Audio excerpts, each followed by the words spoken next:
Hi everybody, welcome. Chef Ivorito here, and today we are going to cut this fish. This here is a Pacific King Salmon, also known as a Chinook.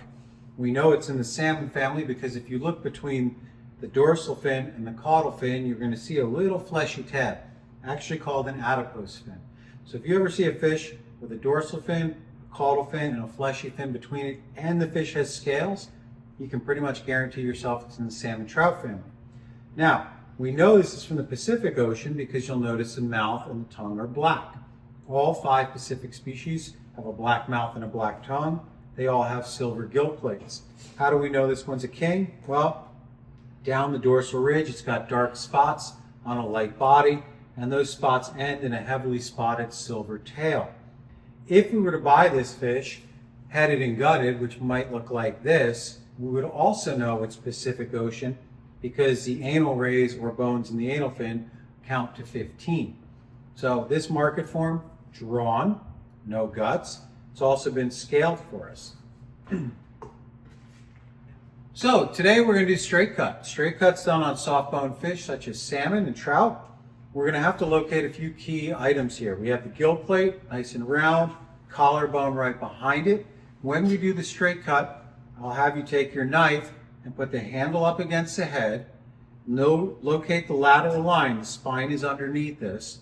We're going to turn it at about a 45-degree angle to the lateral line and tuck it under the collarbone at about a 22-degree angle. In one clean cut, draw the knife into the head. Knife will pop out and hit the table. Roll the blade so it faces up. Stick it in that hole and then release the fillet right behind the pectoral fin.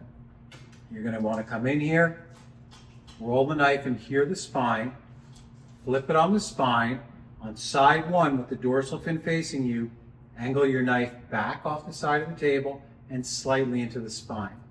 Lift the belly with your non-fork cutting fingers and cut through the first few ribs. That gives you enough room to switch to your chef knife. Some people like to use their fillet knife the whole way, but the chef knife here will give you more contact point and it'll be sturdier and it won't bounce around as much. So here you can see it angle back, slightly into the spine, lift the belly, draw the knife down, push it up, move your hand. Down, up, move your hand. Always seeing the knife tip and always following along the spine, slight resistance coming out through the tail. 2 hands, take the fillet off and lay it down.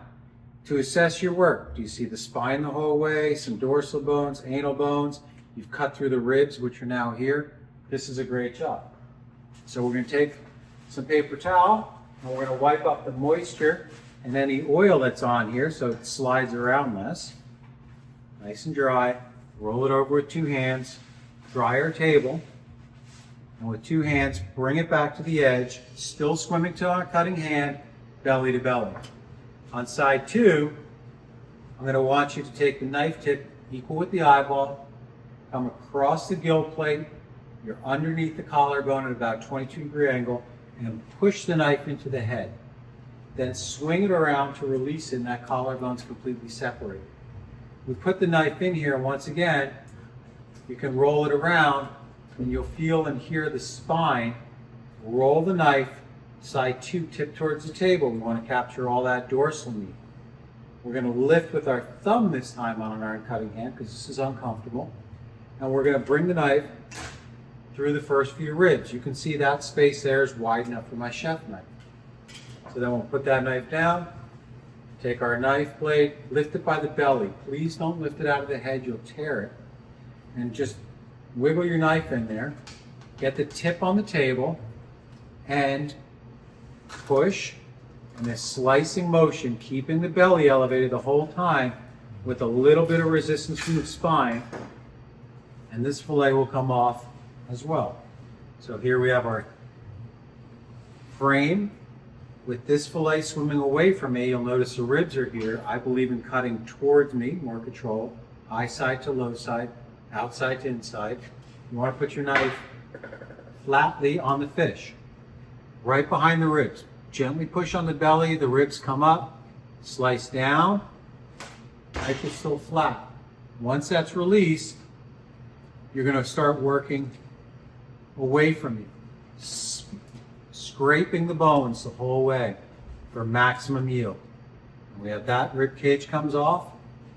And then on this one, same thing, flat towards me to release it, and then to take it off the fillet in a slicing motion away from me. To make this ready for service, I will have you take the anal fin and slice behind it at the same angle at which it grows, removing any bones and cartilage.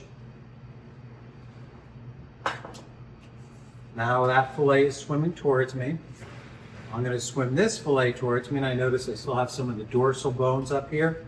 I'm going to come underneath this, always working towards me for more control. I'm just going to slice through this fat ridge and behind these bones, remove that. And lastly, you'll notice there's still some of the spine here. So between the spine and the dorsal fin, if you gently brush back, you have pin bones. Support the fish flesh on each side of the bones with your fingers and wiggle slightly until the pin bones come out. It's much like pulling a splinter out.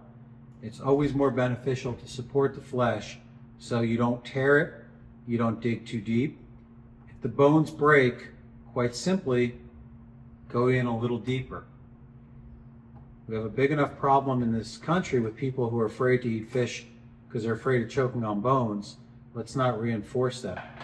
So one way to do it is stick it on your hands, or the other way that I prefer is I put it between my fingers and I support the flesh with two of my others.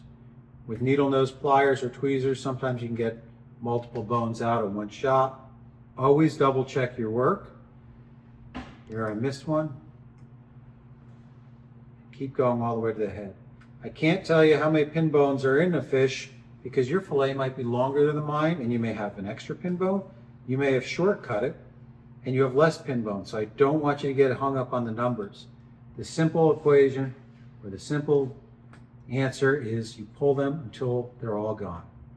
Once they're all gone, this fillet would be referred to as salmon PBO, pin bone out. This fillet is still salmon PBI, which is pin bone in.